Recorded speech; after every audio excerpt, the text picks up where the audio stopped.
everyone, I'm Izzy Long. I'm a third year student at Harper Adams, and this year I'm working at Galebreaker as their ventilation and animal welfare analyst. Today I'm at Newhouse Farm on the outskirts of Wrexham, where VentTube Fresh was installed last year to improve calf health.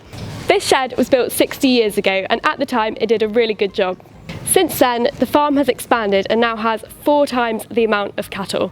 With more calves sharing the same airspace, a solution was required to bring in more fresh air to reduce the incidence of disease. We've come back to speak to farmer Datn Watson and see how the VentTube has improved this shed and improved calf health. This shed was it's probably 50-60 years old. We've never actually had a problem until about 5 years ago, because of TV and different bits and bobs and business growing. I suspect we've pushed the shed too much.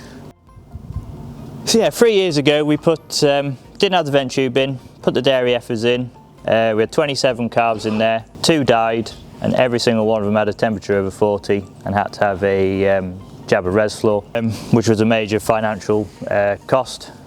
We had an advisor out. He looked at the shed and basically said, it's awful, knock it down, start again somewhere else.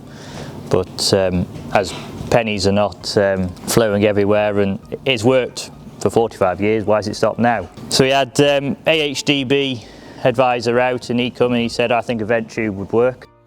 Dan contacted Galebreaker to see if we could provide a solution to the lack of airflow in his calf shed. Every building has a unique airspeed requirement based on its size, so Galebreaker visited this site to ensure precise measurements were collected on the height and length of the building. These were then used by a team of specialist engineers to design a bespoke tube and fan to fit the farm's requirements. The VentTube is manufactured from industrial grade PVC with welded seams, making it durable and long lasting.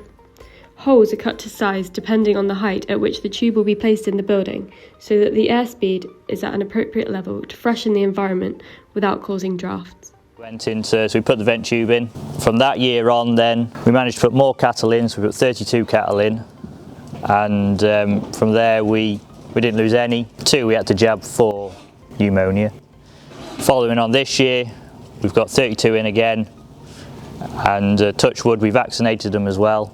And we've had problems on the farm everywhere else, but touch wood in here, we haven't had to treat a single animal with pneumonia.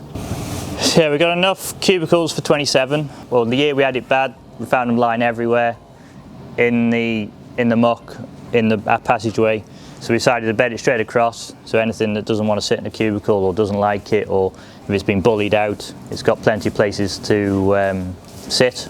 As well as the VentTube, we opened the ridge up slightly up the top to let the air out, and we also put a new gutter in across the thing to stop any water coming in. That was another advice from the AHDB. The actual process of putting it up was pretty simple really. We put the fan on the other side, because logic in our head was to put it here on the collecting yard where all the electric is, but we were advised that, well, that's just bringing in dirty air from the cows.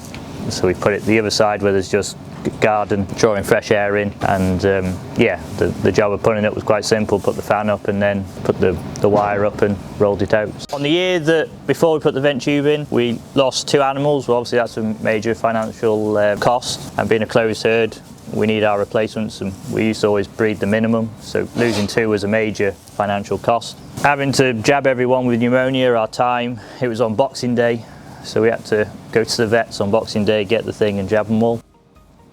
We worked out the cost of running the fan on the electric. I think it paid back in 1.8 years. Because we put the VentTube in and we didn't know if it would work, so we put our dairy bulls in, and it was quite annoying because we actually got to January, February time last year, and well, they were by far the heaviest cattle we had on the farm, and they'd done the best, and it was like, well, great. So this year we put our dairy heifers in, and it's nice to have our best cattle are doing the best. So financially it's made a massive difference, and these are by far the best growing animals on the farm because they haven't had a knockback. It's always the cost of pneumonia you don't see, the ones you save, and then a year later they're not growing as well because they've got lung damage.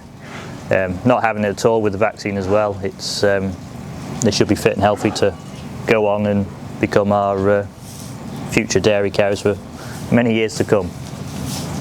When we first put the tube in, we decided to try it without vaccinating.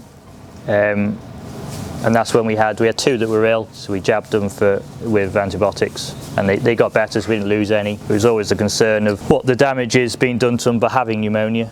So we tried this year VentTube and vaccine, and yeah, they haven't had any symptoms. They had the odd cough, but we've had nothing ill. And with them being our dairy heifers, they're worth the expense. They do generally do a lot better in it now because of the VentTube. The best thing we ever put in, really. It was a lot cheaper putting that in building another shed somewhere.